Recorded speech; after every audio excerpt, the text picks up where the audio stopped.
Bonjour et bienvenue pour ce webinaire du pôle Finance Innovation où aujourd'hui nous avons le plaisir de traiter de la problématique des modèles mathématiques et des sciences appliquées à la finance, finance de marché, DeFi, principalement donc sur ce domaine-là. Et aujourd'hui, nous avons parmi nos participants un modérateur. Donc j'aurai le plaisir de céder la parole à Éric Debert de Datalchemy, qui va poser un certain nombre de questions, enfin 3 questions principalement, sur les domaines scientifiques, les positionnements de leurs activités et les retours d'expérience en termes d'usage à plusieurs des fintechs que le pôle accompagne. Donc, dans l'ordre alphabétique, Béatrice Guess, CEO d'AI4Alpha. Ensuite, Olivier Chevillon, CEO de DeFi Labs. Puis Ayoub Enassiri Ayoub de NeoInvest AI, CEO également. Et enfin, Jérémy Nouza, Head of Quantum Research de Quantfi. Je passe la parole maintenant à Eric, qui va animer cette session et être avec nous dans l'heure qui suit. Eric, à toi la parole. Bien, bonjour à tous déjà.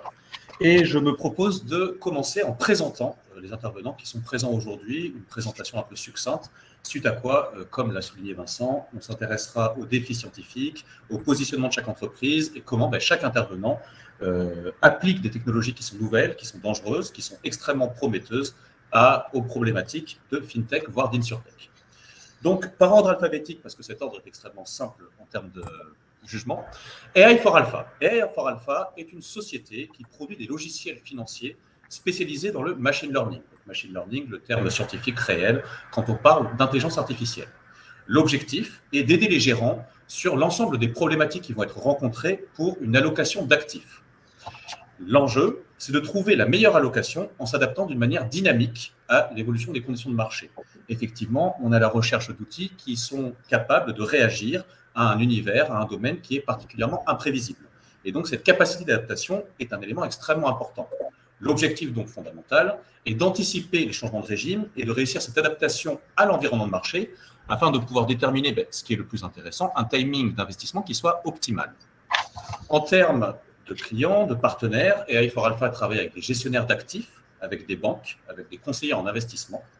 Et donc, dans le cadre de ces partenariats, AI4Alpha fournit des indicateurs quotidiens, des allocations en temps réel sur les stratégies qui sont données, ainsi que, et ça c'est un point qui va notamment nous intéresser, des explications sur les résultats du modèle. Donc, on est sur une modélisation qui est multifactorielle, on parle financial metrics, on parle indicateurs de prix, indicateurs techniques, on parle macroéconomique, on est sur une approche multiple, feature selection, prédiction de régime, construction de portfolio, explicabilité de l'intelligence artificielle. On est sur des approches qui sont supervisées, mais aussi des approches qui vont aller chercher le renforcement, ce qu'on appelle le deep reinforcement learning, qui est un des domaines les plus intéressants, mais aussi sans doute les plus dangereux de l'intelligence artificielle. Et citant leur site internet, entre autres clients, on compte la Société Générale, Meilleur Placement, Oma Capital, et vous êtes évidemment fortement invités à aller voir plein d'autres choses merveilleuses sur leur site internet. Suite à quoi DFI Labs. DFI Labs est un gestionnaire d'investissement entièrement systématique dédié aux actifs numériques. On a donc une spécialisation sur un certain type d'actifs qui aujourd'hui est particulièrement prometteur, particulièrement intéressant dans le domaine de la FinTech. L'enjeu est donc de fournir aux particuliers à haut revenu, aux family offices ou aux investisseurs plus institutionnels la capacité, l'opportunité d'atteindre des objectifs d'investissement en déployant du capital dans cette classe d'actifs qui, encore une fois, est particulièrement intéressante. L'objectif, c'est donc de générer des rendements qui soient constants et qui soient ajustés au risque dans toutes les conditions du marché. On retrouve un peu ce fil rouge sur l'ensemble des acteurs qui font ce type d'accompagnement, qui est qu'on est face à un environnement qui est hautement volatile, très compliqué à prédire. Et donc, l'enjeu d'un outil, ce n'est pas juste de réussir sur un historique à faire des choses merveilleuses, mais de réagir demain à ce que, évidemment, et on peut le regretter, personne ne peut prédire. Il s'agit donc d'appliquer les meilleures pratiques, à la fois en termes d'investissement quantitatif, et de nouvelles technologies. On retrouve une idée aussi fondamentale, c'est que l'intelligence artificielle ne va pas remplacer tout ce qu'on a eu en expertise depuis des décades, absolument pas. Elle va le compléter. Et ça, c'est quelque chose qu'on observe dans l'intégralité des domaines. Et Donc, il y a cette rencontre entre techniques connues, expertise et nouvelles technologies, que ce soit en data science, donc travailler la donnée avec une approche qui est fortement big data, et le machine learning, le tout soutenu par des systèmes d'exécution qui se veulent de pointe, parce que évidemment, sur ces sujets-là, on ne peut pas se permettre d'avoir des choses qui vont lentement ou qui ne sont pas hautement réactives. Vous êtes de même fortement invité à aller voir leur site internet et vous découvrirez deux grands outils qui sont mis à l'honneur. Absolute Performance, qui fait de la génération d'indicateurs statistiques complexes via une solution propriétaire, et Smart Beta, qui propose des benchmarks dynamiques sur un ensemble d'assets.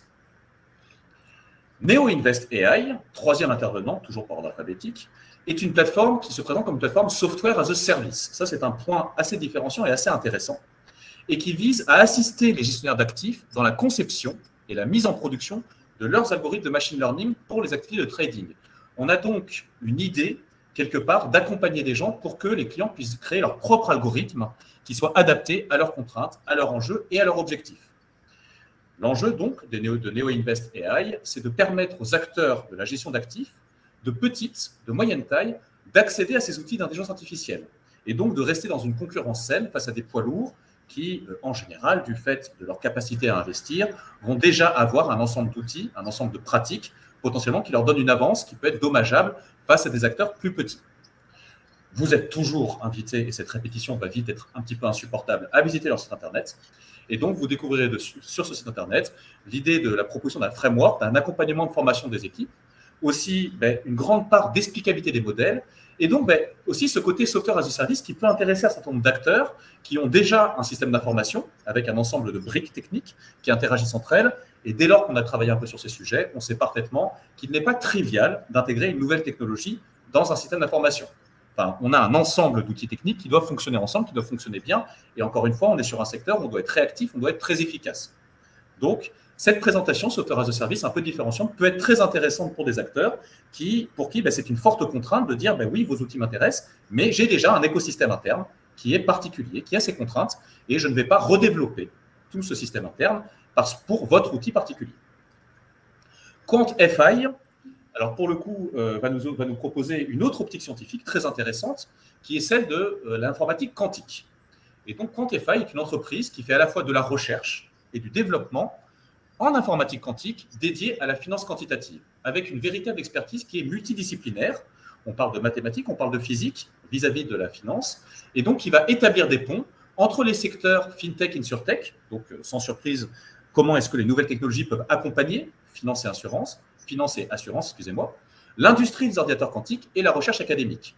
L'idée, c'est donc d'avoir cet équilibre entre une recherche fondamentale qui potentiellement porte les graines des solutions qui, demain ou dans 2 ans, dans 5 ans, dans 10 ans, vont créer un avantage hallucinant, mais aussi vers des outils qui soient appliqués, qui soient réels et qui puissent assez vite donner une valeur ajoutée qui soit forte. Et donc, QuantFI se positionne aussi sur un accompagnement de chacun des partenaires, qui est quelque chose qu'on retrouve sur ces intervenants, parce qu'on est sur des technologies qui sont nouvelles, qui sont un peu surprenantes, qui demandent de nouveaux usages. Donc, évidemment, cet accompagnement est important, et notamment via des campagnes de formation, c'est-à-dire des cycles de formation interne qui vont permettre de sensibiliser les équipes, de former les gens, qu'est-ce qu'on peut attendre de ces technologies, qu'est-ce qu'on peut peut-être moins attendre, comment les intégrer, comment les utiliser. On a donc une approche qui est très en avance de phase, entre finance, physique, mathématiques et la finance quantitative. On a une opération autant de développement que de formation. Et en termes de target, on est sur du pricing derivative, de l'optimisation de portfolio ou de la détection de tendance. Et donc, pour nous présenter, donc moi, Éric Debert, je suis directeur scientifique de Datalchemy. On est une entreprise généraliste, on travaille pour des groupes comme Airbus, comme General Electric, Healthcare, comme le département juridique de Matignon, mais aussi pour des entreprises dans la finance et l'assurance. Et nous sommes en expertise purement scientifique et technique sur les domaines du deep learning, avec de la réalisation de POC, du conseil, aussi de l'audit, pour souvent faire la part des choses entre peut-être un aspect un peu magique de ces nouvelles solutions, qui s'explique par les voies du marketing, mais qui peut être un peu dangereux en termes de prise de décision, et la question d'une réalité de résultat en termes de robustesse, en termes d'explicabilité justement, et en termes d'utilisation. Et donc, à ce stade, je me propose peut-être de faire 3 minutes de présentation sur les grands sujets scientifiques, quels défis existent, pour commencer à passer la parole à nos intervenants. Donc, en termes de sujets scientifiques, déjà, c'est un peu l'éléphant dans le magasin. On parle d'intelligence artificielle. Donc l'IA, qui est un sujet qui est en révolution depuis 2012, grosso modo, quand bien même il date de bien avant, mais qui depuis 2012 a vraiment écrasé des problématiques qu'on pensait soit complexes, soit insolubles, de la classification d'images à la capacité d'un agent autonome à battre des humains au jeu de Go. Enfin, le panel est extrêmement large. Ce sont des outils qui sont révolutionnaires, mais qui sont dangereux, notamment parce qu'ils sont très nouveaux, notamment parce qu'ils sont aussi très liés à une recherche fondamentale qui peut faire des erreurs, peut parfois avoir des effets de mode, qui même n'a pas les mêmes problématiques que de l'application.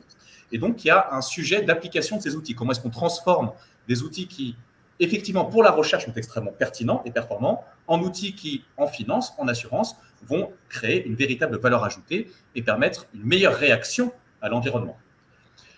Parmi les défis qui peuvent se poser quand on parle IA et finance et assurance, il y a un premier défi, un peu une porte ouverte à enfoncer, mais ça ne fait jamais de mal, sur le type de données.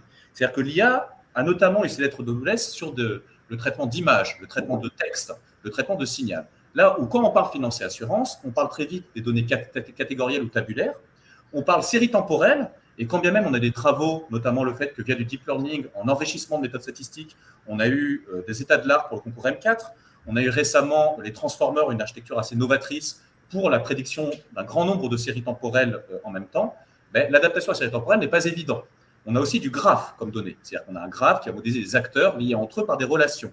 Et quand bien même on a de la recherche dessus en graph learning, nous ne sommes pas dans les canons de l'IA. Et donc cela suppose quelque part que les intervenants, ce que les intervenants ont fait, c'est développer une expertise en adaptation de ces outils pour les problématiques de finance et d'assurance. Autre point quand même, parlons-en, l'informatique quantique. L'informatique quantique, il y a une promesse qui est extrêmement intéressante parce qu'à un niveau très fondamental, on va modéliser l'information d'une manière beaucoup plus complexe. Basiquement, aujourd'hui, le moindre outil numérique encode via des bits et un bit contient un 0 ou un 1, une valeur statique.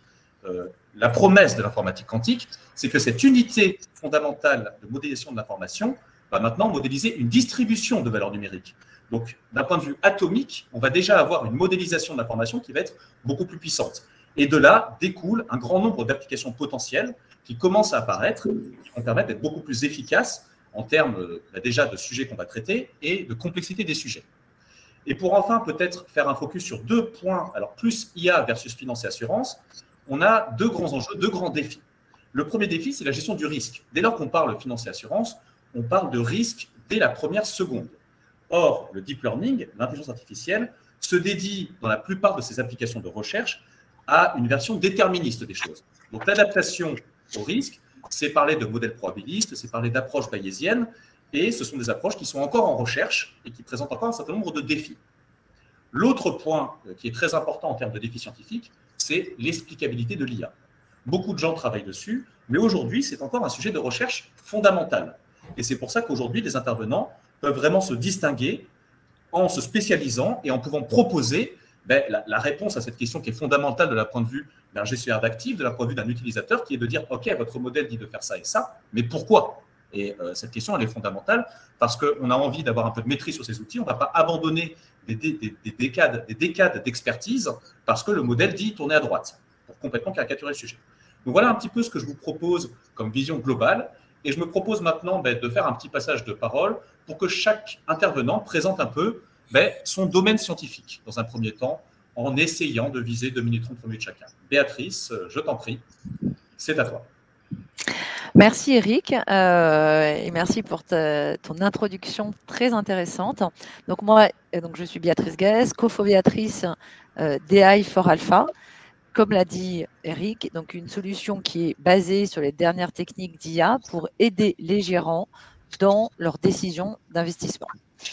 Alors, pour revenir à le domaine scientifique exploré, notre ADN technologique, en fait, elle repose sur ce qu'on appelle l'apprentissage par renforcement. Alors, pour situer cet apprentissage par renforcement dans le monde du machine learning, en fait, c'est un domaine qui va permettre de trouver des réponses à des problèmes dont on ne connaît pas les solutions. Donc, par opposition à ce qui est très classiquement utilisé en IA, qui est l'apprentissage supervisé, dans lequel c'est typiquement la reconnaissance d'images, où on va reconnaître les chiens et les chats, et la machine va, en ayant donc des réponses, comprendre comment reconnaître les chiens et les chats. Là, on est dans un cas, l'apprentissage par renforcement est donc on va dire, une étape un petit peu plus évoluée par rapport aux méthodes classiques d'IA et en particulier d'apprentissage supervisé, où on cherche à déterminer une action pour maximiser une fonction de récompense qui va être déterminée.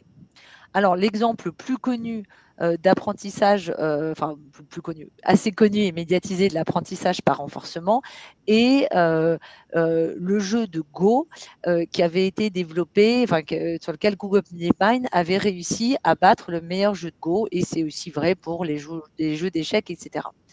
Donc là, en fait, l'algo d'apprentissage par renforcement va déterminer à tout moment la meilleure action, l'action la plus optimale, la meilleure façon de jouer à chaque étape en fonction de la configuration de la partie. Donc c'est un processus itératif où l'algo va apprendre à jouer et à trouver la meilleure façon de jouer. Donc dans ce qui nous intéresse, qui est donc, comme le disait Eric, les problématiques d'allocation d'actifs, ici, on va demander à notre agent de DeepRL de trouver la meilleure allocation à tout moment en fonction des conditions de marché. Et l'objectif, dans ce cas-là, de l'agent, donc, par exemple, va être de maximiser le ratio de Sharpe de la stratégie. Donc, l'objectif dans le joueur de Go, c'était de gagner la partie. Là, on a un objectif qui est défini, qui est, ça peut être donc maximiser le ratio de Sharpe. Une seconde application de l'apprentissage par renforcement est d'utiliser des modèles graphiques pour répliquer de façon dynamique un fond et déterminer ses positions uniquement à partir de la valo historique du fond. Et donc, dans ce cas, l'objectif ne va pas être donc de maximiser un Sharpe, mais de minimiser le tracking error de la réplication. Donc, voilà. Donc, aujourd'hui, ce sont les deux applications que l'on a. Les deux à partir de cette technologie d'apprentissage par renforcement et avec donc, des outils qui sont soit des modèles graphiques, soit de l'apprentissage supervisé. Merci beaucoup Béatrice. Et donc je propose de passer la main maintenant à Olivier pour nous présenter les domaines scientifiques adressés par DFI ou DFI Labs. Toujours envie d'anglicisme. DeFi, parce que ça signifie Decentralized Finance, ce qui est la version 2.0 de la finance traditionnelle. Très bien. Donc, nous, on est une société de gestion qui fait du systématique uniquement sur les actifs digitaux. Donc, la chose qui est intéressante, c'est exactement toutes les problématiques que Béatrice a mises en lumière, c'est-à-dire des contraintes. On a délivrer une performance sous contrainte. Donc, ça peut être une performance optimisée sur un Sharpe, sur un drawdown, sur un certain nombre de métriques. La différence, c'est que nous, on n'est pas service provider, donc c'est à nous, en amont, de déterminer quels sont les sets qu'on va définir comme définissant notre objective function.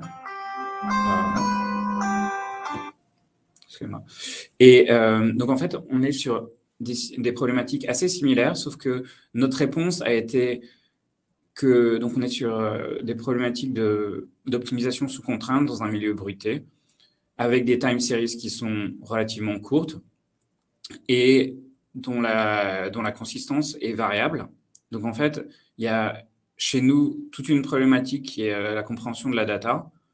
Ensuite, il y a toute une problématique, comme chez Béatrice, qui va être d'optimisation. Nous, on va faire à la fois du machine learning V1 et un peu de RL. Donc, on va aussi faire un peu ça, mais le cœur, c'est avant tout avoir des données qui soient suffisamment de qualité pour être capable d'extraire de l'information de ces données, sachant que garbage in, garbage out.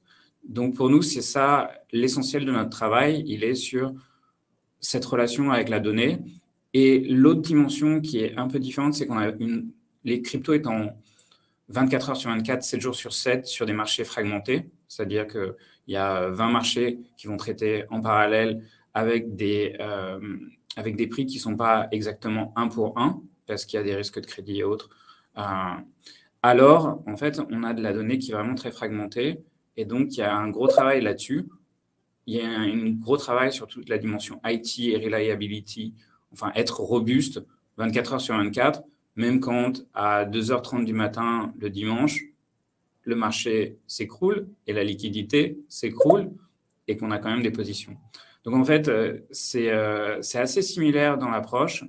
C'est plus restreint parce qu'on va aussi utiliser des modèles plus de machine learning première génération, parce que pour nous, c'est vraiment important d'avoir une forte dimension d'interprétabilité et que ça, c'est lié aussi au type de données qu'on va fournir à nos modèles qui, elles, sont très tributaires de la compréhension qu'on va avoir de ces données, notre capacité à les sourcer de façon consistante, and so on.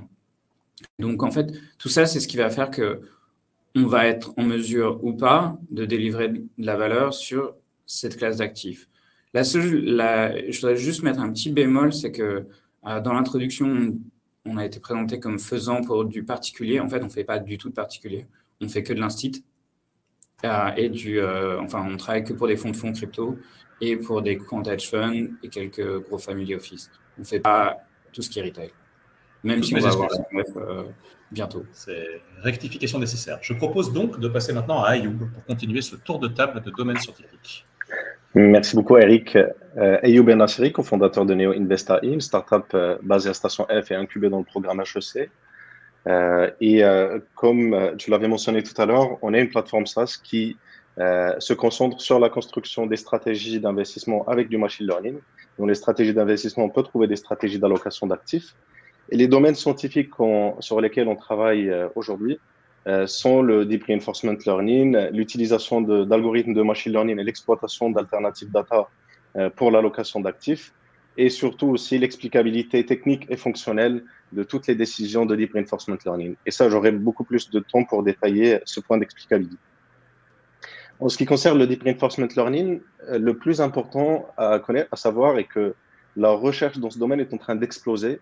Je pense au tout début, depuis 2012, c'est DeepMind et OpenAI qui ont pris le relais de bien renforcer, de développer tous les outils techniques pour qu'on puisse construire des agents de Deep Reinforcement Learning.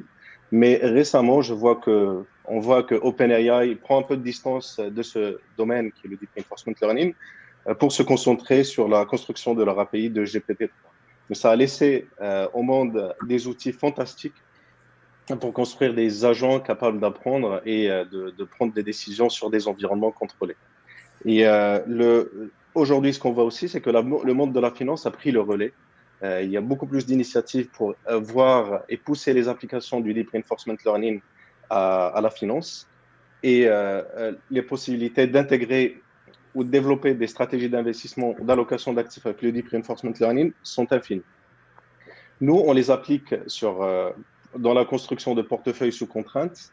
Et notre POC aujourd'hui, c'est de développer pour chaque client, prendre les contraintes de chaque client et développer des allocations d'actifs, c'est-à-dire développer des algorithmes de DRL spécifiques pour chaque client. Et le point majeur dans l'utilisation du Deep Reinforcement Learning est l'expérimentation. Le Deep Reinforcement Learning est très technique, demande beaucoup d'investissement pour lancer l'entraînement, par exemple, avec des données énormes sur des serveurs dans le cloud ou sur des serveurs chez in-house. Et demande aussi une bonne expertise technique. Il faut avoir les data scientists pour l'exploiter. Et après, il y a toute la partie explicabilité.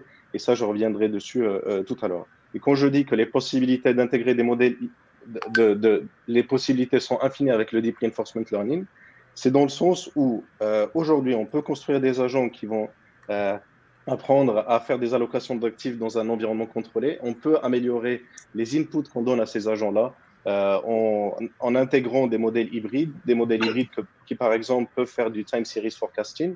On peut donner un input à l'agent qui dit que par exemple, dans la stock selection, tel stock vont monter de temps grâce à un modèle qui est externe. Et ce qui est très intéressant aussi dans le Deep Reinforcement Learning, c'est que c'est beaucoup plus facile à expliquer, même s'il y a une partie Deep Learning dedans, mais beaucoup plus facile à comprendre aussi pour les gestionnaires d'actifs, parce qu'on a toujours cette similarité entre l'agent et un être humain capable de prendre une décision dans un environnement particulier.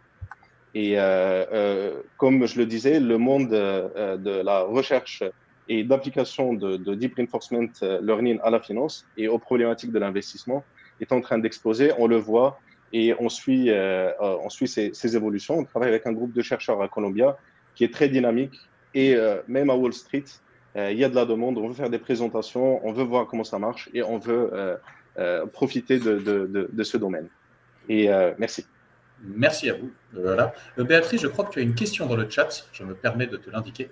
Et donc, je propose de finir par la présentation de Jérémy Nusa, Head of Quantum Research. Merci Eric.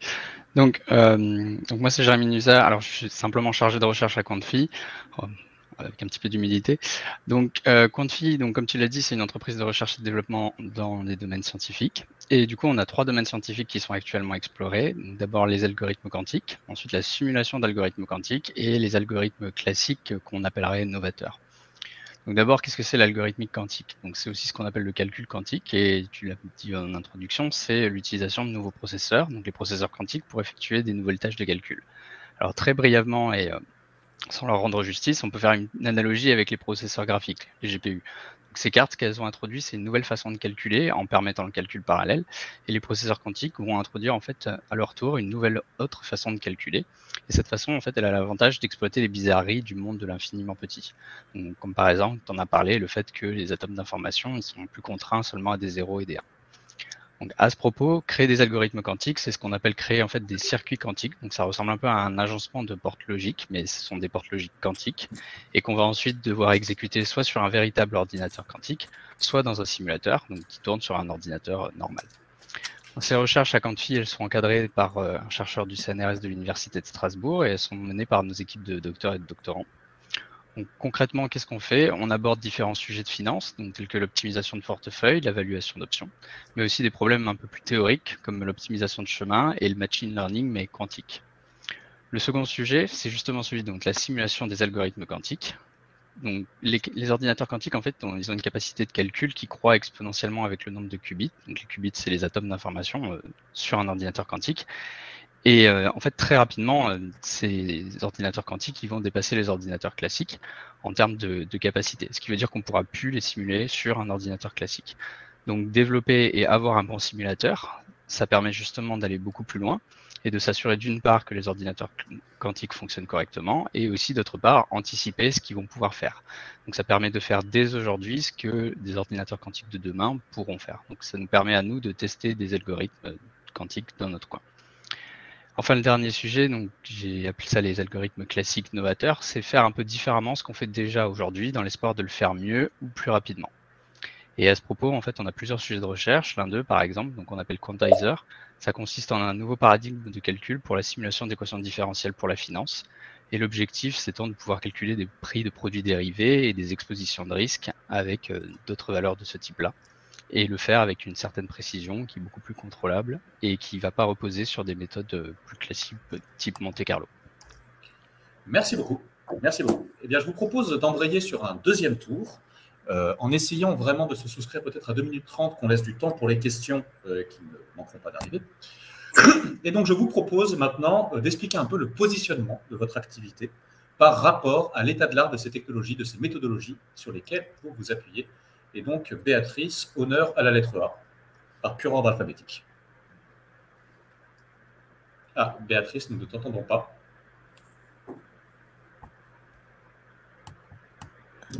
Oui, nous devrions t'entendre. Ok, merci Eric, désolé. Ça arrive. Alors, pour nous, vraiment, et je pense comme toutes les personnes qui sont aujourd'hui avec nous, on voit qu'il y avait le monde d'avant et qu'il y aura le monde d'après. C'est-à-dire que les méthodes classiques, enfin nous, ce que l'on voit, c'est que les méthodes classiques qui reposent sur des approches linéaires et figées dans le temps, donc typiquement des allocations qui sont basées sur des méthodes prédéterminées, telles que des optimisations de portefeuille ou des simples régressions linéaires, ne suffisent plus à tenir compte de l'évolution très rapide des marchés et à gérer, permettre aux gérants de gérer toute l'information. Donc, nous, notre approche, enfin notre compréhension est que l'EML est une méthode adaptative qui est capable d'apprendre et de tenir compte de la non-linéarité de ces facteurs explicatifs et du caractère évolutif de l'environnement. Donc, le premier exemple que mentionnait Eric, c'était donc s'adapter à l'environnement pour nos allocations d'actifs. Dans le cas de décryptage de stratégie, nos méthodes vont filtrer les facteurs les plus significatifs et déterminer les expositions dynamiques à ces facteurs. Et donc, en fait, le caractère dynamique que permet l'IA va permettre donc non seulement de voir l'inflexion éventuelle d'une stratégie, donc le changement de comportement d'une stratégie, mais surtout d'avoir une image vraiment exacte des stratégies qui sont utilisées. Un autre différenciant, donc, par exemple, dans ce qui est donc l'analyse et le décryptage de stratégie, est qu'elle est basée sur juste l'historique de la VL des fonds, sans aucune information sur la composition du fonds.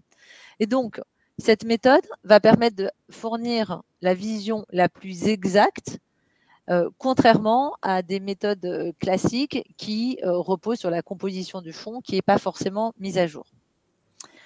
Alors, le dernier point qu'avait évoqué Eric au début et qui est pour nous vraiment essentiel est la partie explication du modèle que nous apportons à nos clients.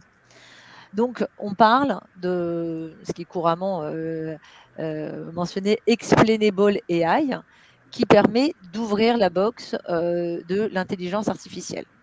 En fait, pour nous, il est essentiel pour un gérant de comprendre les résultats du modèle pour pouvoir l'intégrer dans son process de gestion. Donc, notre objectif va être d'apporter cette transparence qui est complètement nécessaire pour éclairer le gérant dans ses prises de décision. Lorsque nous... On avance un tout petit peu. Pour que tout le monde Alors, je termine en une phrase et j'avais terminé, donc super. Merci. Donc, en fait, lorsque l'on fournit nos allocations d'actifs, à tout moment, on fournit aussi quels sont les facteurs de marché qui ont donné lieu et qui ont expliqué le régime de crise qui est utilisé ou le régime de marché qui est utilisé. Donc, ça permet aux gérants de vraiment comprendre quels sont les facteurs explicatifs. Je te remercie. Merci à toi. Merci à toi. Et donc, Olivier, je t'en prie, tu peux monter sur scène et continuer. Nous, notre enjeu, c'est on n'est pas en consulting. Donc, nous, on a une vraie problématique qui est vraiment tout le temps de l'efficacité. Donc, la chose pour nous qui est importante, c'est ce que Béatrice a mentionné, qui est explicabilité, mais pas nécessairement pour un client, mais avant tout pour nous, pour être capable de comprendre. Après, le point, c'est que tout ce qu'on fait, c'est sur des time series qui sont à la fois courtes, bruitées, dans un environnement qui évolue très rapidement. Donc, sur lequel, en fait, on n'a pas 15 ans de data qui sont consistantes. Donc, nous, en fait, il y a un gros enjeu qui est là-dessus, ce qui fait qu'il y a vraiment l'enjeu data. Et après, quand on a compris la nature de nos data, qui est dynamique, quels sont les modèles qu'on est susceptible de pouvoir développer, enfin, utiliser sur ce type de data. Et donc, nous, notre approche, elle est vraiment très scientifique dans le sens où on a 2 PhD qui ont fait X, on a 2 gars qui ont fait l'X, on a XENS, on a 2 PhD, on a eu 8 personnes au total en data science. On fait un monitoring constant de tout ce qui sort en termes de papier. On teste à peu près tout ce qui sort en termes de papier, enfin, une bonne partie des papiers qui sortent sur nos données. Mais je dirais que s'il y a une chose qu'on a appris, enfin, que nous, on essaie de développer, c'est pour ça qu'on n'est pas que sur tout ce qui est dimension RL ou fondamentalement, je trouve que nous, dans l'univers crypto, il n'y a pas assez de data. On est sur des modèles de première génération en ML qu'on va combiner et tout notre enjeu, c'est avant tout sur tout ce qui est éviter d'overfitter. On est assez proche de tout ce que Marco Lopez de Prado fait sur tout ce qui est ML. Donc, on est vraiment des disciples de cette personne qui est un des papes de la finance 2.0. Et s'il y a vraiment des choses importantes chez nous, c'est on maîtrise toutes ces choses-là, on suit constamment tout ce qui se fait, mais par contre, dans tout ce qu'on fait, il y a une grande humilité sur le fait de comprendre les modèles, comprendre la data qui est à la base de nos modèles, parce que c'est ce qui fait qu'on est capable d'éliminer beaucoup de modèles qui ont l'air géniaux sur le papier, mais qui, de facto, ne le seront pas, ou le seront que peut-être. Et au final, c'est un risque qui est trop important par rapport à ce qui est notre principale mission, qui est de délivrer de la alpha pour nos clients. Et donc, c'est ça, in a nutshell, où est-ce qu'on se situe. Une approche donc très rationnelle et l'overfit qui nous guette tous. Nous avons tous très pragmatique, mais en même temps très scientifique, mais très pragmatique aussi sur quelle est la véritable objective function. C'est garantir de la haute performance et donc pas aller nécessairement dans ce qui pourrait être le plus funky marketing-wise, mais pas dans le rendu. Merci beaucoup, Olivier. Et donc, je propose de continuer cette table par Ayoub. Merci encore, Eric. Je fais un petit step back sur ce qui se passe aujourd'hui pour un gérant d'actifs ou un professionnel de l'investissement qui a envie de tester de l'intelligence artificielle ou du machine learning. Pour exploiter, par exemple, le DRL aujourd'hui, il faut des mois d'itération, il faut recruter les data scientists. Il n'y en a pas en France parce que c'est les meilleurs dans le monde. Et il faut développer des outils ou utiliser des systèmes existants pour développer les stratégies. En général, quand c'est des stratégies pour faire de l'allocation d'actifs, il faut les utiliser derrière. Il faut réduire ce gap entre le développement de la stratégie et son utilisation en production. Et aujourd'hui, ce process prend des mois d'itération. Chez Neo Invest, notre objectif avec notre plateforme SaaS, qui est clé en main, c'est de réduire ce temps de quelques mois à quelques jours. C'est-à-dire, on sort de la réunion d'aujourd'hui, on se dit, OK, on a envie de développer et de tester un agent de Deep Reinforcement Learning pour l'allocation d'actifs avec telles contraintes sur tel marché. On peut le faire et d'ici la semaine prochaine, on met une stratégie en production qui envoie des signaux et qui montre l'allocation d'actifs en temps réel. Et c'est cette problématique qu'on adresse à Neo Invest. Et on l'adresse parce que derrière le machine learning, il y a une complexité technique énorme. Il faut avoir les développeurs qui maîtrisent ces sujets-là. Notre objectif, c'est de rendre ce monde facile. Du coup, on développe des outils, un framework, un SDK qui permet de développer des stratégies d'investissement en code et aussi des interfaces en no-code pour que n'importe qui puisse développer, écrire et configurer un agent de Deep Reinforcement Learning avec des paramètres spécifiques, l'entraîner sans avoir à toucher une seule ou à écrire une seule ligne de code, l'entraîner, voir les résultats et puis après l'utiliser en production, c'est-à-dire dans l'investissement actif. Sur la problématique de l'explicabilité, je dirais qu'il y a plusieurs points sur l'explicabilité. Déjà, l'explicabilité quand on fait de l'entraînement. Quand on a des algorithmes de machine learning qui nécessitent un entraînement, il y a des process spécifiques pour ça. Mais quand on utilise et quand on exploite une stratégie d'investissement en production, il y a d'autres techniques pour garantir l'explicabilité. Et je vais lister quatre points qui me semblent très importants et qui facilitent le développement d'algorithmes de machine learning pour des stratégies d'investissement avec du machine learning. Le premier, c'est de pouvoir rejouer les scénarios. Pouvoir rejouer les scénarios, c'est-à-dire quand on fait un entraînement, quand on utilise un algorithme, on doit pouvoir rejouer un scénario en local ou rejouer avec une interface graphique et voir comment ça se comporte avec les mêmes paramètres, avec les mêmes inputs qu'on a. Deuxième chose, il faut exploiter tout ce qui est tout ce qui a été développé autour de l'explicabilité des modèles. Et pour un point très précis sur le Deep Reinforcement Learning, il y a deux points d'explicabilité. Et le point d'explicabilité autour de Deep Learning, parce qu'il y a une partie Deep Learning dedans où l'agent construit un modèle de Deep Learning. Et ça, on peut utiliser des Feature Importance Analysis. On utilise des techniques très spécifiques au Deep Learning pour garantir et avoir cette explicabilité. Mais la deuxième chose, c'est l'explicabilité de tout ce que fait l'agent de Deep Reinforcement Learning. Fort heureusement qu'un agent, on arrive à le comprendre, on arrive toujours à se mettre à sa place et on arrive à comprendre toutes ces actions, on arrive à les lister à la fin et c'est beaucoup plus facile à expliquer qu'un algorithme de Deep Learning. Le troisième point d'explicabilité. Et ce qu'on fait, nous, à NeoInvest, c'est qu'on garde toujours le contexte fonctionnel et technique derrière chaque lancement de stratégie. C'est-à-dire, on a un endroit où on peut voir, zoomer minute par minute et voir point par point qu'est-ce qui s'est passé d'un point de vue fonctionnel et d'un point de vue technique. Point de vue fonctionnel, c'est quels sont les paramètres qui ont été donnés à l'algorithme. Et point de vue technique, c'est quels sont les logs qui ont été générés à ce moment-là. Et ça nous permet, au cas où il y a des problèmes, de revenir et de voir c'est quoi les outputs techniques, c'est quoi les logs techniques et c'est quoi les logs fonctionnels à ce moment-là. Et le quatrième point qui me semble le plus important entre tous ces points sur l'explicabilité, c'est la visualisation. Quand on a commencé à développer des algos de Deep Reinforcement Learning, il était très difficile pour nous de suivre ce que fait l'algorithme, de suivre l'entraînement et de voir si l'agent, par exemple, a pu apprendre durant toute la phase d'entraînement.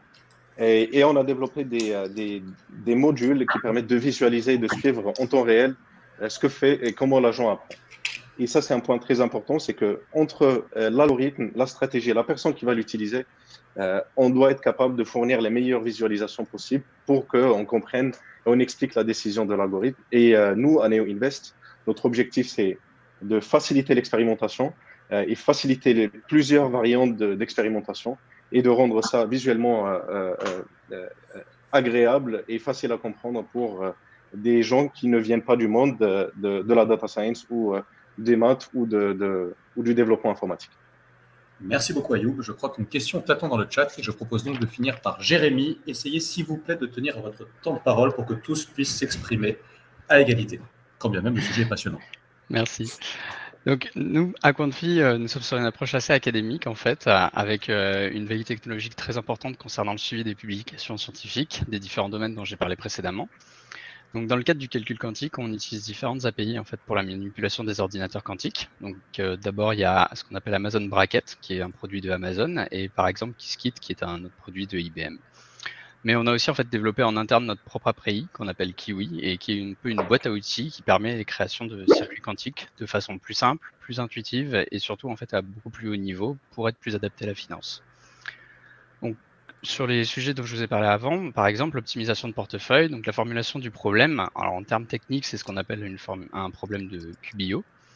Donc c'est un problème d'optimisation binaire codatrique sans contrainte. Mais ça, c'est juste pour les gens un peu techniques. Donc, c'est un standard de l'industrie, en fait, aujourd'hui. Et on a l'un de nos chercheurs qui travaille sur la simplification, en fait, des entraînements des circuits quantiques qui permettent les résolutions de ces problèmes. Donc, il y a un peu un lien avec du machine learning à ce niveau-là. L'autre exemple, c'est sur le cas de la valorisation d'options. Donc, c'est une méthode d'optimisation de chemin qui fournissent des méthodes quantiques pour des estimations d'intégrales. Donc, ça, c'est le genre d'outil qui est très utilisé dans le milieu de la finance. Et l'idée, c'est d'arriver éventuellement, potentiellement à un certain moment donné, à se substituer aux méthodes de Monte-Carlo, qui sont là aussi des standards de l'industrie de la finance. Alors, un dernier exemple, mais qui parlera certainement plus à tout le monde, vu que vous travaillez tous dans l'IA. Donc, ça concerne le machine learning quantique. Donc, à ce propos, on a tous vu l'explosion de l'utilisation et l'efficacité du machine learning grâce au modèle des réseaux de neurones et du deep learning. Et la question qu'on peut se poser, c'est qu'est-ce que le quantique peut nous apporter sur ce sujet ? Et en fait, ce que le quantique nous apporte, c'est carrément tout un nouvel univers dans lequel on va pouvoir repenser les paradigmes de calcul et réinventer des modèles de machine learning. Donc certes, il y a des choses qui correspondent en fait à simplement transposer les modèles de deep learning dans les ordinateurs quantiques et voir ce qu'on y gagne, mais il y a aussi en fait des possibilités de créer des choses qui étaient potentiellement impossibles avec un ordinateur classique avant, ou complètement hors de portée en termes de calcul. Donc, pour changer de sujet et parler de la simulation quantique. Donc, à ce sujet, qu'est-ce qui existe aujourd'hui? Ce sont des simulateurs qui appartiennent à des grosses boîtes. Donc, il y a celui d'IBM qui est très connu, qui s'appelle Qiskit AR. Il y a aussi QSIM de Google et la machine qui s'appelle QLM de chez Atos. Donc, de notre côté, nous aussi, on a créé un émulateur, donc une boîte noire dans laquelle on passe le circuit quantique et qui nous fait la simulation. Et par contre, on est assez confiant en termes de résultats parce qu'elle permet de calculer en quelques minutes des choses qui peuvent prendre habituellement plusieurs heures sur les simulateurs dont j'ai donné avant. Donc on a plusieurs applications qui sont prévues à ce côté-là et à nouveau ça redonne un peu le côté très académique de notre approche du problème. Enfin, sur le dernier sujet, sur les solutions classiques que propose Quantfi, en fait, on a un produit en développement dont je vous ai parlé qui vise à la fois à se substituer aux méthodes de Monte-Carlo pour des estimations d'intégrales et aux méthodes de simulation d'équations différentielles, par exemple comme la méthode des éléments finis. Donc le tout avec évidemment un gain substantiel en termes de coûts calculatoires. Merci beaucoup. Merci beaucoup. Je propose un dernier tour de table et après nous passerons aux questions. Tour de table, on va essayer vraiment de tenir 1 minute 30 par intervenant. Nous avons tous plein de choses formidables à dire. Et donc là, l'idée, c'est est-ce que vous pourriez donner en 1 minute 30 grand max, 1, 2, 3 retours d'expérience que vous avez eu vis-à-vis de vos clients sur les usages des travaux ou les offres ou les solutions que vous proposez. Et Béatrice, je t'en prie. Merci Eric. Alors, nous, notre technologie a débouché sur 2 offres distinctes. Donc, une première offre qui est une offre d'allocation d'actifs basée sur la prédiction de régime de crise de marché. Donc, cette solution permet aux gérants de rationaliser ses décisions de gestion ou de développer des nouvelles stratégies basées sur ces signaux. Donc, comme l'avait dit Eric, nos clients sont typiquement des banques d'investissement avec qui on a établi des partenariats et des sociétés de gestion. Et notre seconde offre, qui est une solution de décryptage de fonds pour aider les gérants ou les fonds de fonds à comprendre leur exposition en termes de facteurs et de sensibilité, ou même à répliquer tout type de stratégie. Alors, en termes de retour d'expérience, nos signaux d'allocation d'actifs ont aidé les gérants donc je donne des exemples concrets. Les retours que l'on a eus, c'est que ça leur avait permis pendant toute la première semestre de 2021 à rester long sur les marchés actions, à les conforter sur la hausse du marché actions à ce moment-là. Et à commencer à être prudent à partir de l'été. Donc, on a nos signaux qui ont commencé à rougir, entre guillemets, à partir de l'été. Alors, non seulement donc, ça leur a permis de participer de façon assez significative à la hausse des marchés en 2021, mais surtout, ça leur a permis de comprendre et de pouvoir les conforter dans leur prise de décision grâce à la partie explication qui comprenait pourquoi le modèle était bull à ce moment-là. Concernant l'offre de décryptage, ce que l'on comprend, c'est que nos clients ont vraiment besoin d'une vision à la fois macro et dynamique des risques de leur portefeuille.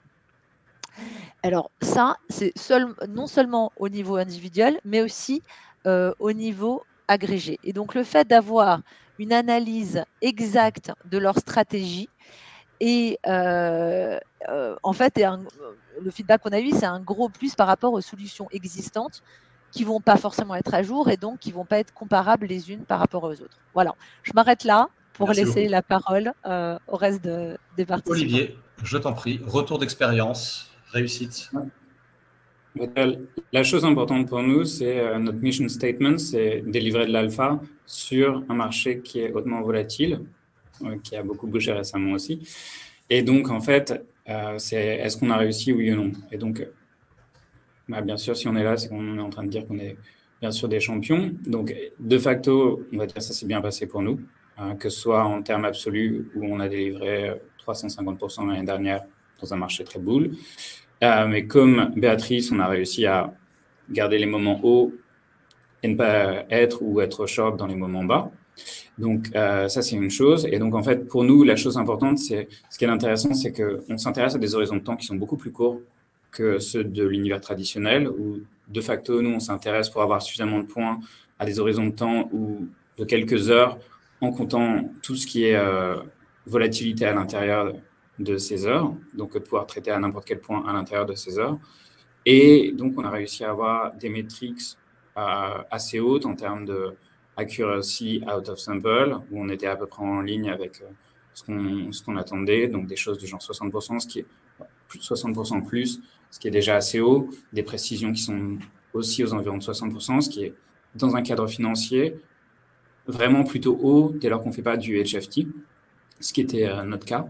Donc, avoir délivré sur la promesse qu'on fait en amont qui est sur de l'argent et aussi avoir implicitement donc réussi sur comprendre suffisamment bien nos modèles, enfin nos data et nos modèles pour être capable de délivrer des modèles qui délivrent in real life somehow en ligne avec ce qui était attendu.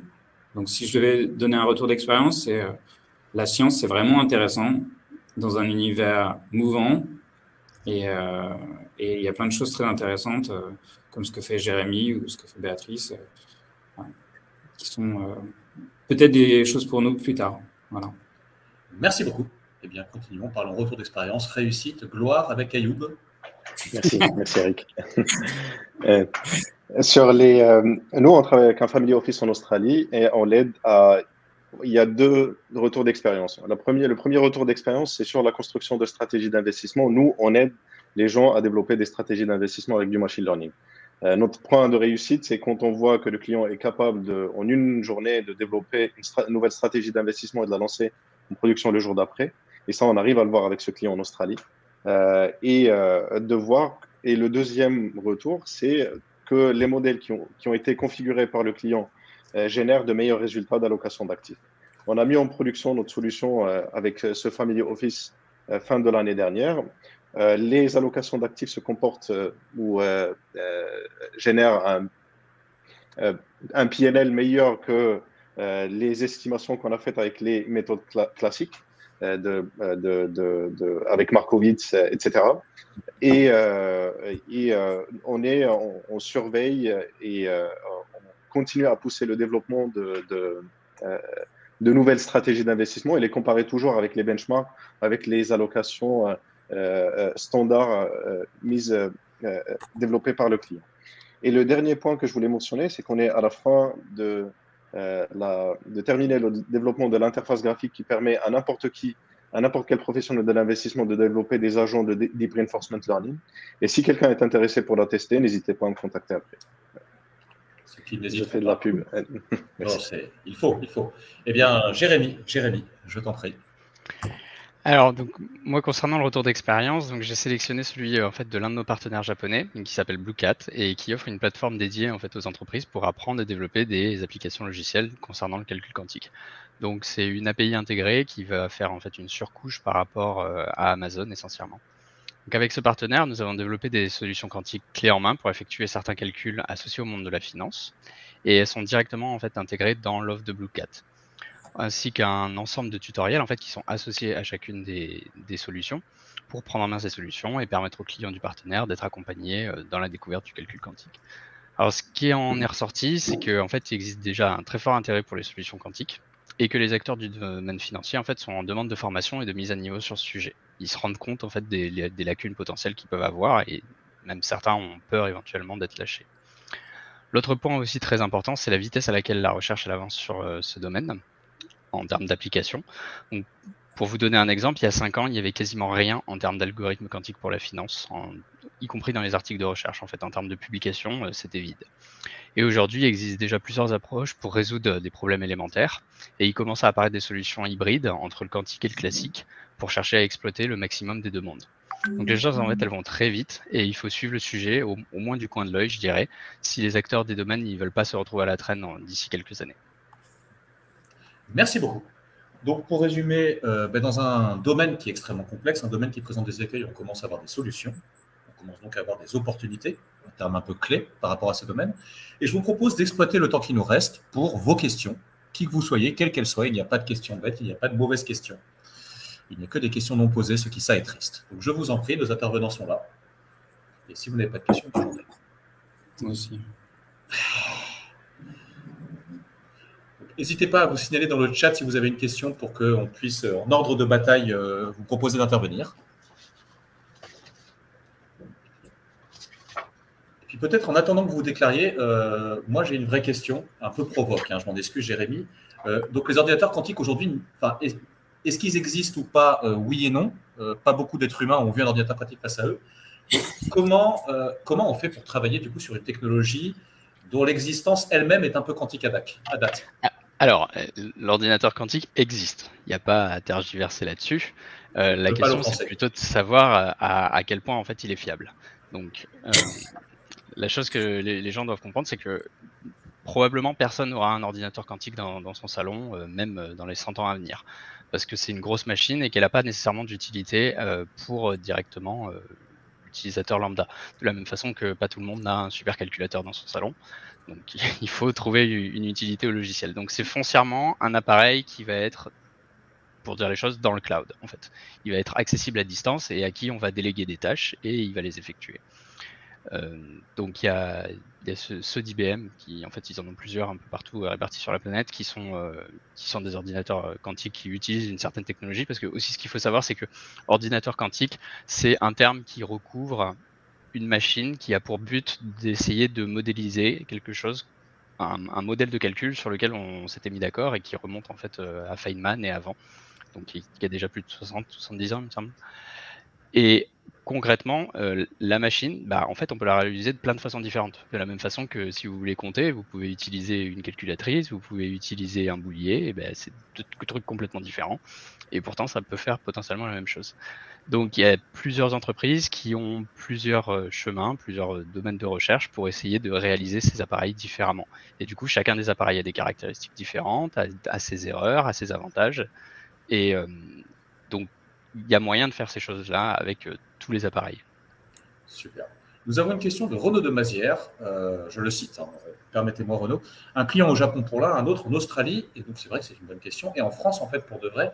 Est-ce qu'on peut estimer, vous qui êtes un peu aux premières loges par rapport à ces problèmes-là, quel pourcentage de gérants sont au fait, déjà au courant du fait que l'IA existe, ou l'approche quantique existe et est pertinente, et au-delà de ça, combien sont formés, c'est-à-dire en capacité d'évaluer les opportunités, d'évaluer les risques, et donc de pouvoir prendre des décisions pertinentes. Est-ce que l'un des intervenants désire répondre particulièrement? Oui, ou dois-je désigner quelqu'un? Ayoub, Béatrice, peut-être? Alors, Eric, si tu me permets, je vais peut-être, pour éviter de avoir un feedback des fintechs que le pôle accompagne qui puisse être la problématique, elle n'est pas tellement. Alors, les gérants et le monde de la gestion, notamment même dans la gestion, on va dire, ce qu'on appelle la gestion passive, gestion fondamentale ou gestion de conviction, est au fait des potentiels de l'IA et de son applicabilité et des différentes branches, des différentes façons de l'implémenter, que ce soit à travers de la fourniture de signaux, de l'accompagnement dans l'élaboration des stratégies en amont ou de l'exécution je dirais, de stratégies sur des modèles hybrides pilotés par un gérant et dont le contrôle était exécuté, mais dont le contrôle était exécuté par le gérant accompagné par un provider. Donc, c'est ce que font nos participants. La problématique, elle n'est pas sur le fait d'être au fait du potentiel de l'IA. Alors, il y a quand même un gap entre, je dirais, entre certaines gestions fondamentales qui sont performantes, mais qui reposent sur des connaissances sectorielles ou d'industrie extrêmement poussées, et où là, il y a un potentiel d'usage de l'IA et d'autres procédés comme le NLP, NLG, donc qui est une autre branche de l'IA, pour capter de l'information, l'agréger et renforcer à partir de données extra-financières des modèles de scoring ou des processus de sélection. La problématique, elle est sur, non pas au fait du potentiel, mais sur la capacité à l'intégrer dans son organisation, à l'accompagner, et parfois, et c'est là aussi une des raisons d'être du pôle finance innovation, l'hésitation de certaines sociétés de gestion ou acteurs de l'investissement quant au fait de travailler avec des sociétés qui sont très en pointe, qui sont fintech, qui ne sont pas, vous n'êtes pas, chacun d'entre vous, vous n'avez pas des équipes de 50 personnes. Et toute la difficulté, c'est parfois pour eux en tout cas, et c'est ce que j'ai comme retour, c'est d'arriver à répondre non pas à l'interlocuteur de gestion, mais à répondre à la fois aux gérants, aux analystes, aux équipes de recherche, potentiellement au middle, qui va lui, dans l'exécution, avoir des questions, à l'IT, bien sûr, donc qui sera plus corrélé à l'organisation, à la direction innovation, à l'équipe, à la direction d'organisation d'une boutique de gestion. Et c'est toute cette difficulté finalement qui est de répondre à la multitude d'interlocuteurs, qui n'est pas une difficulté, mais c'est ce qui est perçu par les gérants comme une difficulté venant des fintechs, ce qui n'est pas le cas.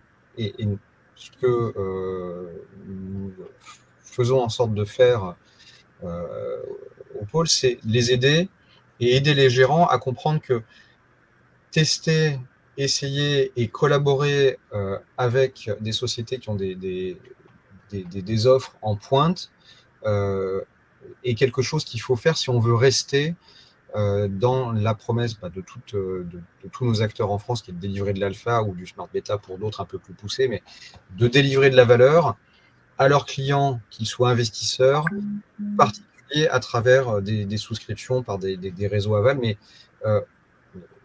l'IA, sans être dans la promesse, on l'a vu aujourd'hui, permet de leverager cette promesse de délivrer de la valeur. Voilà, j'espère que je n'ai pas dit de bêtises, mais on a bien, en fait, on est au fait du potentiel de l'IA. En revanche, ce qu'il faut, c'est qu'il y ait une prise de conscience sur le fait que ce n'est pas d'une difficulté en soi que de collaborer avec des acteurs en pointe comme ce que vous avez écouté aujourd'hui. Moi, je suis assez d'accord. Je suis assez d'accord avec ce que vous dites, en fait, tous les deux, Vincent et Renaud. Je pense que c'est pas du tout une question de formation et que les clients français, les sociétés françaises sont, nous, notre expérience, sont assez formés et assez au fait des nouvelles technologies. Mon retour d'expérience à moi, en termes de répartition géographique de nos clients, c'est qu'il est vrai, alors même si évidemment on a évidemment beaucoup de clients en France, hein, mais qu'on a aussi vu, donc je fais écho à ce que vous dites, peut-être plus de facilité à aller vers de l'innovation à l'étranger, parce que nous on a une grosse partie donc de nos solutions qui sont vendues aux États-Unis. Auprès de clients américains. Alors, moi, je pense que pour pallier à ça, je pense qu'il y a probablement dans les mentalités, peut-être que les clients français sont peut-être un petit peu plus ont peut-être un petit peu plus besoin d'être rassurés sur ce que va vraiment apporter l'IA, même s'ils comprennent.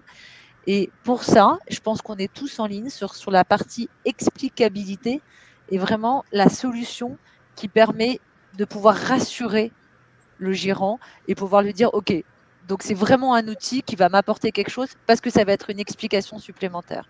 Et moi, je pense que c'est notre vision. C'est ce qui va faire que Renault, donc les gens en France vont aussi franchir le pas. Merci beaucoup. Il est 12h03. Si d'autres questions arrivent, seraient fort appréciées et acceptées. Et sinon, peut-être approchons-nous de l'heure où nous allons tous chercher à nous alimenter, selon un processus assez classique et compréhensible. Moi, j'ai une question pour Jérémy, en fait. Oui. Sur ce que vous faites, est-ce que c'est une couche qui est rajoutée sur AWS ou c'est quelque chose qui est... c'est des scripts qui sont hors de AWS, ça se lit comment? Alors, il y a plusieurs choses, parce que, comme j'ai dit, il y a essentiellement 3 domaines sur lesquels on travaille. Donc, concernant le quantique pur, notre lien avec Amazon, c'est pas au travers d'AWS, c'est au travers d'Amazon Braket, qui, pour l'instant, il me semble, est un service en fait à part, donc qui a pour but d'être une API en ligne pour contrôler soit les ordinateurs quantiques développés par Amazon, je ne sais même pas s'ils sont encore accessibles, je crois qu'ils sont juste à l'état de projet, et après ils veulent aussi en fait servir de pont vers les autres. Donc en fait ils font des partenariats avec tous ceux qui en ont, et ça permet d'avoir une interface unique pour les connecter. Donc ça c'est Amazon Braket. Concernant tout ce qui est algorithmie classique et des trucs un peu disrupteurs, alors moi personnellement je vise à utiliser effectivement AWS au travers de deux des services qui existent, donc soit le service lambda, donc d'exécution à la demande, soit le service comment s'appelle, Amazon Marketplace, justement. Donc c'est aussi de l'exécution à la demande, mais c'est indépendant de ma volonté, quoi. Ça permet en fait au client d'exécuter un algorithme selon ses données. C'est aussi, ça va être plus de confiance aussi vis-à-vis du partage de données et tout, en fait, où c'est Amazon qui va être la troisième partie en qui tout le monde fait confiance, et on sait que l'un et l'autre n'ont pas accès à ce que les deux font. Et concernant la simulation, par contre, on n'a pas de lien avec Amazon. Et quand le service est vendu, c'est vendu comme un service de conseil ou comme une licence? Alors, pour l'instant, c'est ce qui a été vendu, en fait, ça a été des packages tout prêts pour chacune des entreprises. On a certaines choses, notamment le simulateur et la partie classique. On n'est pas certain encore de comment est-ce que les faire parce qu'on pense que leur valeur intrinsèque est très élevée. Donc, les donner, même sous forme d'une licence, ça nous paraît risqué à ce niveau-là. Ok, merci. Merci beaucoup. Peut-être qu'une question de Marie est en train d'arriver pour ponctuer et conclure cet échange. Non. Moi, j'avais une dernière question alors pour Béatrice dans ce cas-là. Je t'en prie, vas-y. En fait, dans quelle mesure la plupart dans l'industrie financière traditionnelle, c'est essentiellement du daily, voire des fréquences qui sont encore plus plus longues. Donc plus longues. Comment vous arrivez à faire du reinforcement learning sur des points, des nombres de points qui sont aussi restreints parce que si on a un historique de 3 ans, c'est 250 points, 3 multiplié par un nombre d'actifs. Est-ce qu'il y a une contrainte sur quelle est la longueur des historiques? Oui, je te confirme. Effectivement, tu as tout à fait raison, c'est une très bonne question. Pour pouvoir, l'essentiel pour que le machine learning soit efficace, c'est que la machine puisse avoir suffisamment de points pour apprendre. Pardon. Et donc, du coup, ça restreint effectivement l'univers des possibles et on a souvent besoin de données qui remontent jusqu'à 2000, 2003 éventuellement, pour pouvoir avoir suffisamment de data. Donc, c'est une des limites, effectivement, de l'IA, et on va dire, tu as raison, avec des fréquences daily. Et on ne pourrait pas, donc aujourd'hui, l'utiliser sur ce que vous faites, typiquement sur les cryptos, parce qu'il n'y a vraiment pas assez d'historique. Donc, c'est là la limite, on va dire, du modèle, c'est avoir des données suffisamment anciennes et typiquement pouvoir apprendre sur. Alors là, dans ce que l'on une des méthodes, c'est de passer par les régimes de crise et effectivement, de façon assez intuitive, il faut que le modèle puisse apprendre sur plusieurs événements de marché qui ont abouti à ces régimes de crise. Donc, effectivement, je pense que c'est là où nos deux approches dévient en termes d'historique et de sous-jacent. Tu as raison. Déjà que vous êtes en renforcement sans simulation, sans simulateur, ce qui déjà complique les choses. Donc effectivement, sans un grand nombre de données qui permet de modéliser l'information et donc de gérer un certain nombre d'incertitudes, de modéliser les distributions des événements, effectivement, il y a un problème. Nous avons une question de Marie Cornet-HB. Alors, je vous propose de vous déclarer, de faire des réponses courtes, mais si vous aviez deux grands obstacles quant au développement par rapport à vos projets sur les 5 ans à venir. Quel est le démon qui vous empêche, qui quelque part vous fait douter peut-être, encore que vous ne doutez pas, mais qui pose question et qui ralentit la mise en place, la pertinence de vos outils? Peut-être Ayoub ou Olivier? Nous, c'est qu'on ne sait pas si les cryptoactifs existeront encore dans 5 ans et si oui, sous quelle forme, parce qu'il y aura des enjeux réglementaires si ça doit continuer à se développer. Il y aura probablement des problématiques liées aux ordinateurs quantiques et autres qui sont une possibilité. Donc, c'est vraiment qu'imaginer le monde... la vision qu'on a aujourd'hui est définitivement pas celle qui est de demain. Donc, c'est avoir des modèles qui soient avec des horizons de temps de prévision qui sont assez courts pour rester dans des choses qui sont pertinentes. Après, c'est plus la question sur à quoi ressemblera demain, plus que est-ce que les modèles continueront à marcher. Il nous manque toujours une machine temporelle. Ayoub, peut-être? Moi, je dirais que je ne vois pas d'obstacle, parce que je pense que l'intelligence artificielle avec le quantique plus la fusion, si on arrive à développer ces 3 technologies, c'est le futur. Et tout est parti pour que l'intelligence artificielle continue d'augmenter. Il y a plusieurs domaines quand même dans l'intelligence artificielle. Je dirais, je ne vois pas d'obstacle, mais il faut juste continuer le momentum actuel. Merci beaucoup. Alors, nous avons une question de Quentin Varier, pour la conception de vos modèles ML ou Deep Learning, je vais me permettre de donner un élément de réponse très biaisé personnel pour commencer. Utilisez-vous des librairies classiques type Scikit-learn, TensorFlow, Arg, PyTorch, JAX, c'est très bien. Quentin, je vous conseille JAX à titre personnel. Ou s'agit-il de scripts développés en interne? Bon, j'imagine que personne n'échappe à ces technologies. TensorFlow, j'ai envie de vous dire, j'assume mon propos, fuyez aujourd'hui, c'est quand même très compliqué. Et Jack, c'est très bien, mais voilà, est-ce que vous désirez répondre peut-être, Ayoub, qui Oui, est si je peux commencer parce que c'est un point très technique.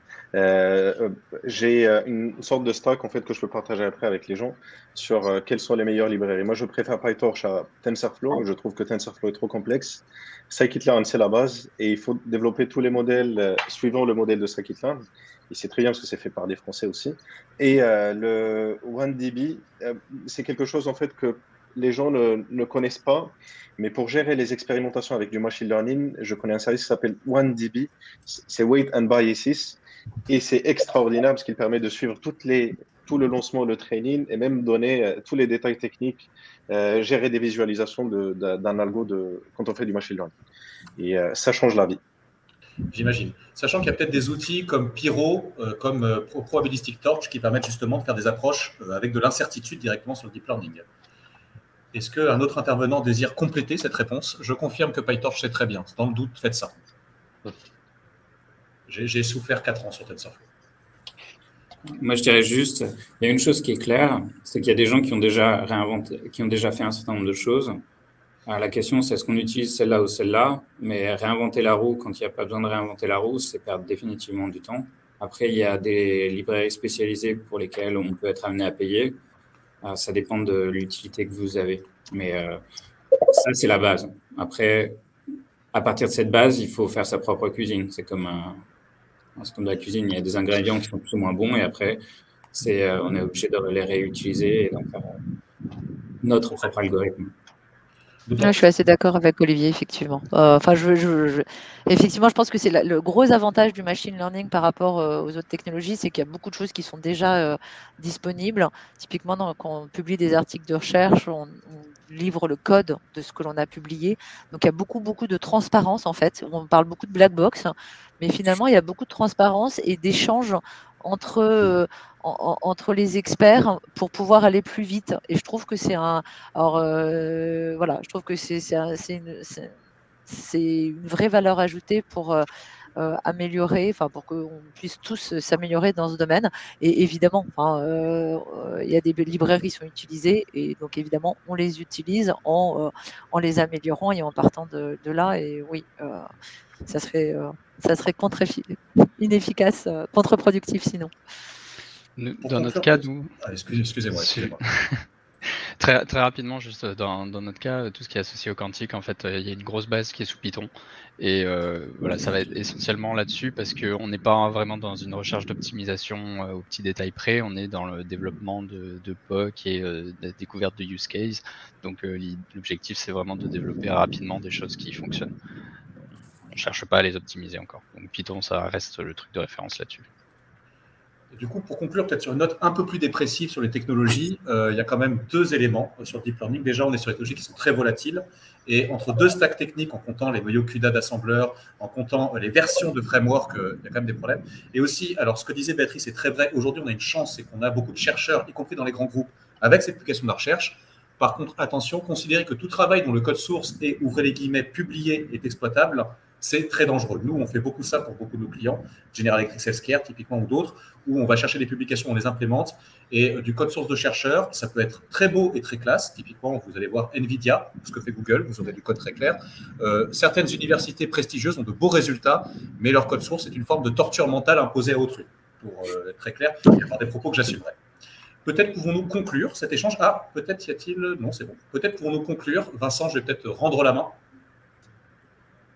Écoutez, pardon. Merci à vous. Je pense qu'on a pu aller